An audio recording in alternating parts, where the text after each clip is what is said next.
Hi welcome to ASHAs kitchen. ఈరోజు నేను రాగి పిండితో రవ్వ దోశ చూపిస్తున్నానండి.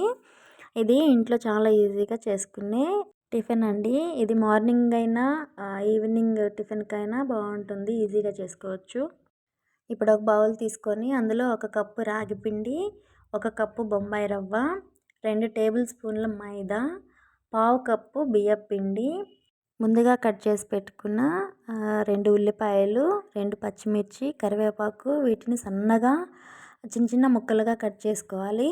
ఇప్పుడు ఇందులో రుచికి తగ్గ సాల్ట్ వేసుకోవాలి.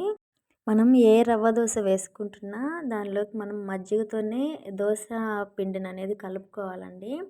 ఇక్కడ నేను మజ్జిగ తీసుకొని ఈ మజ్జిగతోటే ఈ పిండి అనేది బాగా కలిపేస్తున్నాను. పల్చగా కలుపుకోవాలి పిండి అనేది. ఇలా కలిపేసుకున్న తర్వాత కొంచెం సేపు పక్కన పెట్టేసుకోవాలండి. అంటే పిండి అనేది అరగంట సేపు నానబెట్టేసుకోవాలండి. ఇలా నానబెట్టిన తర్వాత మనకి పిండి అనేది దగ్గరకు అవుతుంది. రవ్వ మజ్జిగను బాగా అబ్జర్వ్ చేసేసుకుంటుంది.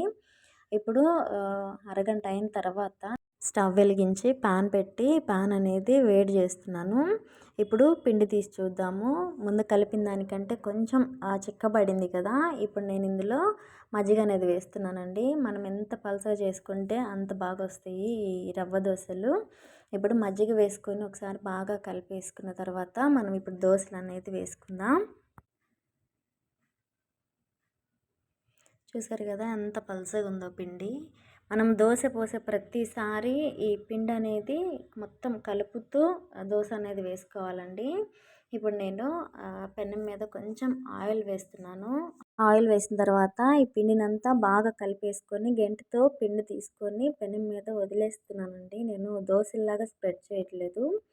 అలాగా పెనంకి ఎంత వస్తే అంత పిండి తీసుకొని వేసుకున్న తర్వాత దోశ చుట్టూ ఆయిల్ స్ప్రెడ్ చేసుకొని ఇలా రెండో వైపుకి టర్న్ చేసుకోవాలండి.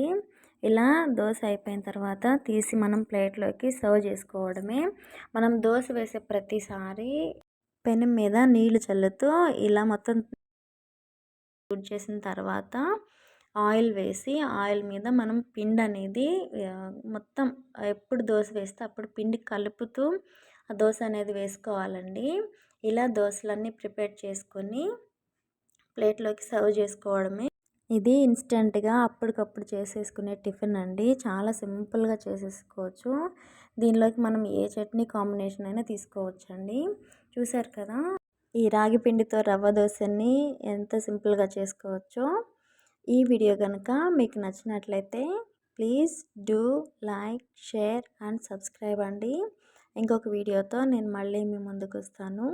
అంతవరకు బాయ్.